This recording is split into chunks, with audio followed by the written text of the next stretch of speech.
not counted tonight. I have no intention of blowing that either. You want to do it now? Yeah, we could do Arvit, but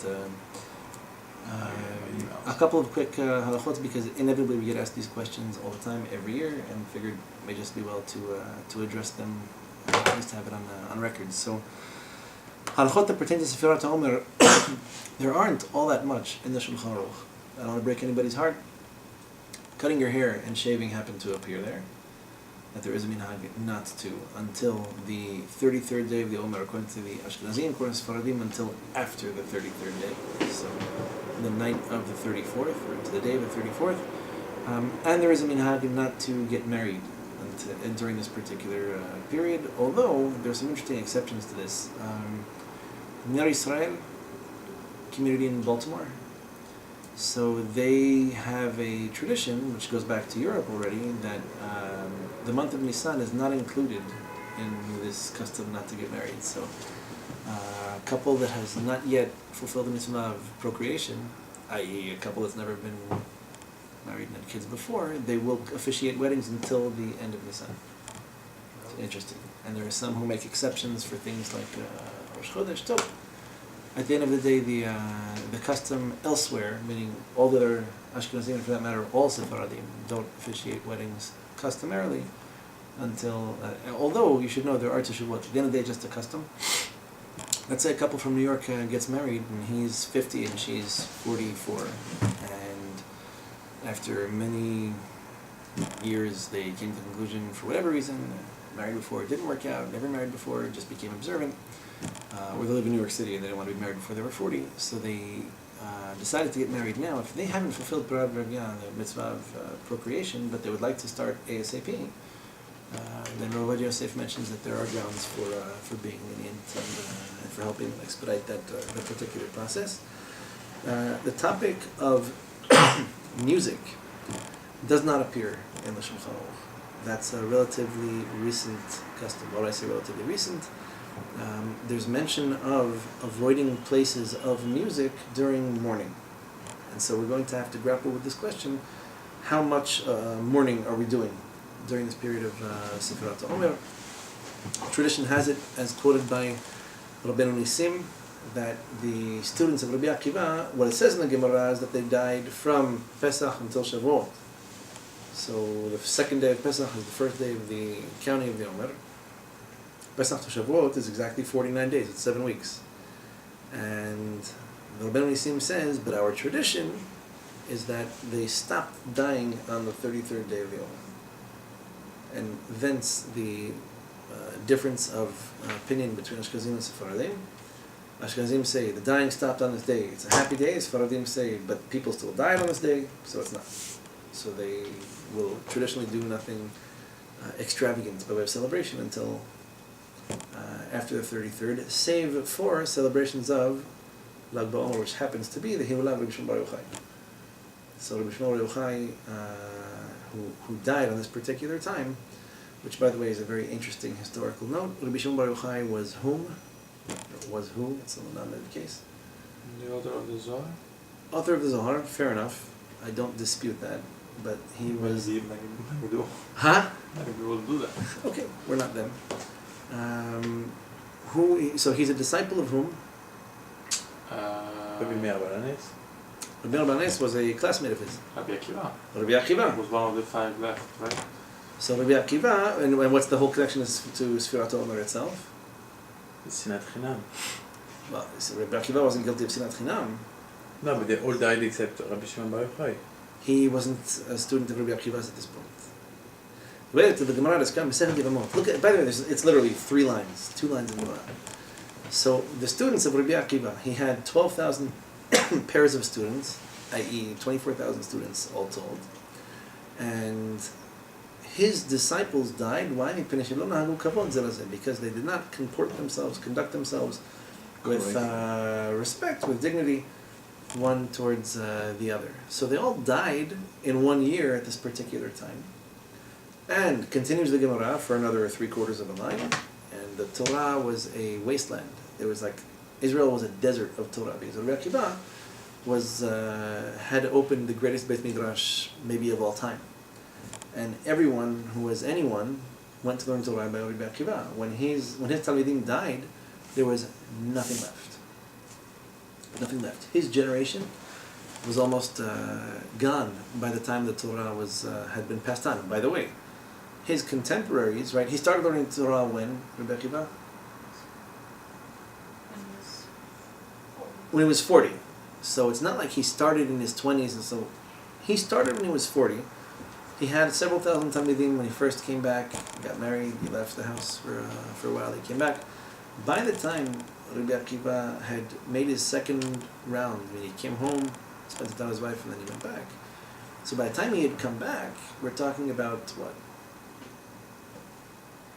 I mean, at least a dozen years more probably from the time he started learning. So he's already in his 50s. When his students died, the greatest rabbi of his generation was probably his 50s or 60s. I mean, it wasn't like there were that many men left to learn from if men of his generation already started to die out. So we're told that Israel was almost a Torah wasteland until Rabbi Akiva went and sought out 5 more disciples. 24,000 didn't work out, so this time he decided he's going to focus on quality instead of quantity. And Rabbi Yosei, Rabbi Yehuda, Rabbi Shimon Bar Yochai, Rabbi Meir are disciples of his. So Rabbi Shimon dies on Lag BaOmer, which was the same day, albeit years later, that ended the plague that killed all of his students. So it's very interesting how even on the calendar it works out that this is the continuer of the tradition, and that the plague itself ended at this particular time, and the Torah was picked up once again where it had been left off. So we do customarily celebrate the Hilulah of Rabbi Shimon Bar Yochai, and yes, it is very customarily celebrated with music everywhere. So I don't see Sephardim avoiding such celebrations. I mean, if that's what it is that you're celebrating, nothing to do. We're not dancing on the graves of Rabbi Akiva's disciples. We're actually celebrating tremendous achievements and accomplishments of Rabbi Shimon. So music during the rest of the Omer is an interesting question. Live music does appear in the context of Ilchot Avilut, where one who is mourning shouldn't go to... So the concept of them playing music in bars goes back for thousands of years. People drink. Drinking it's interesting because the alcohol is a stimulant and a depressant. It raises your blood pressure when you drink. Alcohol thins your blood, so it kind of expands it a little bit. And at the same time, psychologically, it kind of puts you in a bit of a funk. Sometimes you get excited, sometimes not. But music is a good accompaniment for, as good an accompaniment as lamb is for red wine. Music works with beer. They didn't have hard liquor back then. It was basically beer, cider, mead, and wine. So it is mentioned that one should listen to live music because it's a diversion, it's a distraction. When you are in mourning, you're supposed to be focusing on nothing but the mourning. So if, God forbid, a loved one passes away, and your response is to sit there on Facebook or watch movies or go to an orchestra or a concert, I mean, you're really not exactly grieving. You're not fulfilling your moral, social, respectful obligations to the deceased and to your relationship with the deceased. From here, although not without discussion, we come to the question of recorded music. Does recorded music serve the same purpose and fill the same psychological need as live music? So I've been to weddings where they played recorded music, and there was happiness to be found. I don't know that it's... you could say that a live band is maybe a little bit more interesting, more exciting, a little more spontaneous, more room for improvisation, but recorded music is recorded music. It's music, people can dance to it, it's catchy beats, etc. So there's discussion about this. Not clear at all that there's such an interdiction. It seems like it's customarily observed, meaning it's kind of like electricity on Shabbat. It's just customarily not done, regardless of whether or not you can prove that it should be biblically or even rabbinically forbidden. The custom is not to do it. So most people who consider themselves observant will not spend much time listening to recorded music. Another interesting question is, how about a cappella music? This, everyone accepts, is not problematic. Why? For some reason we don't associate joy, happiness, elevated mood with a cappella music, be it live or recorded. either because it's really bad, or because people just don't use it to celebrate such happy or joyous occasions. I don't know to tell you why. There's been a big explosion in Jewish a cappella music in the last 30 years, all of which is thanks to Sfirat Omer and the 3 weeks between Shiva Asar B'Tammuz and Tisha B'Av, which really began with the Ashkenazim first avoiding live music and this translating into recorded music as well. So customarily avoided. Because it's only a custom and because it's not so clear that there be such an interdiction, things like listening to the news or the commercials and jingles that you inevitably hear, I mean, there's no avirah, you're not transgressing anything but happening by occasionally coming across something. For that matter, the poskim write about calming your children with music. Right? Teaching in early childhood is basically impossible without music. You can't get the kids to calm down or listen to anything without music in the background, so singing and playing recorded music definitely okay in those situations.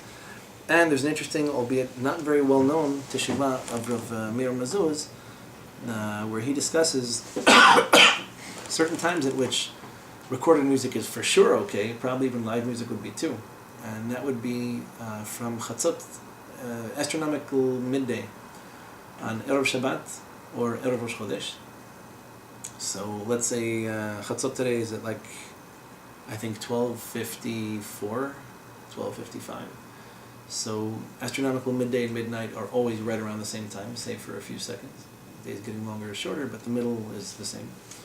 So on Erev Shabbat, from let's say 12:55 and on, he's saying even customs of real avilut, like when someone's really mourning over someone, wouldn't necessarily apply. Why should we be any more strict over a kind of symbolic mourning than we would be when it's the real deal, so to speak? And for that matter, not a very well-known halakhah, but there is a bit of residual influence, residual holiness, residual influence after Shabbat and Rosh Chodesh, okay, because we do span Rosh Chodesh. We have Rosh Chodesh Iyar and Rosh Chodesh Sivan, so we have 2 Rosh Chodesh. In fact, it's 2 days, tonight and tomorrow night, and we have again next month. So there is a halakhah that when you eat a meal, you're making Birkat HaMazon after Shabbat or after Rosh Chodesh, as long as you're making Birkat HaMazon before midnight, before Chatzot, you still say Migdol and not Magdil Yeshivot Malko. Right? When do we say Migdol Yeshivot Malko in Birkat HaMazon? Musaf. On days on which you say Musaf. Right? So we say Magdil every day of the year, save for, what are the days that you say Musaf? The days that are considered holy by the Torah, which are what? Yom Tov, Shabbat, Yom Kippur. So I don't make Birkat HaMazon on Yom Kippur, but don't know where you were, but you're going to make Birkat HaMazon on Shabbat, Yamim Tovim, Rosh Chodesh, and Chol HaMoed. There are 4 different occasions. So each one of these occasions, Chol HaMoed never ends with a profane day after it. There's always a Yom Tov at the end. So one day of Chol HaMoed to the next, and you went from a day of Musaf to a day of Musaf. But the Yom Tov that ends, so the 8th day of Pesach, concluded, and there's a regular profane normal day after it. But still, if you're having a meal afterwards, say Mimuna, then you would make Birkat HaMazon. If you're making it before the middle of the night, it's halacha that you say Magdil and not Migdol, meaning it's like a little bit of Kedusha left. And we don't do confession. We don't do Tikkun Chatzot, for example, until after that midnight period has been passed. Then you're in a totally profane day. It's fine. It's okay for you to do things that you otherwise wouldn't do on a happy or good occasion. Same thing with Shabbat. No confession Motzei Shabbat. So if you're going to bed early, for example, early before midnight in New York is early. You're going to bed early on Shabbat. We don't. The Sephardim traditionally do vidui before we go to sleep. Shema and the vidui, the confession. We don't recite the confession at this time. And if you're having Seudah Ravi'it, aka Seudah David HaMelech, you would say Migdol and not Magdil. You would say the version that we recite on days that are biblically ordained as holy. So at this time, Rav Mazuz says, just like before Shabbat, so too after it, and for that matter, before, during, and after Rosh Chodesh, no reason to avoid music, They're happy times. It should make you happy. They don't stop being happy times because someone died. Actually, in the case of Yom Tov and Chol HaMoed of Pesach, they're happy times regardless. Even if a relative died on Yom Tov, you wouldn't start the Shiva. You might bury him, but you wouldn't start the Shiva until afterwards. Why would we mourn, again, a kind of symbolic mourning for 25 days of Yom Kippur and make it more strict than someone's own father or mother passing away? Doesn't make so much halachic sense to him. So very solid halachic logic and definitely worth relying upon. One other custom is not to recite she'echianu where it can be avoided.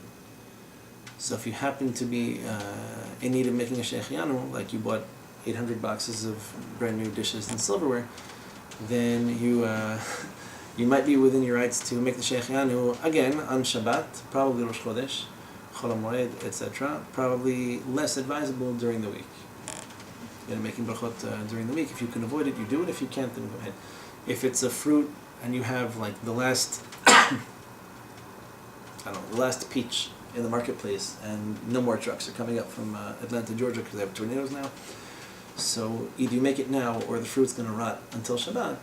Perhaps you get away with making it. It's not the end of the world. If you have new clothes to wear or new utensils to use, then just make the she'echianu on Shabbat is the easy way out of that problem.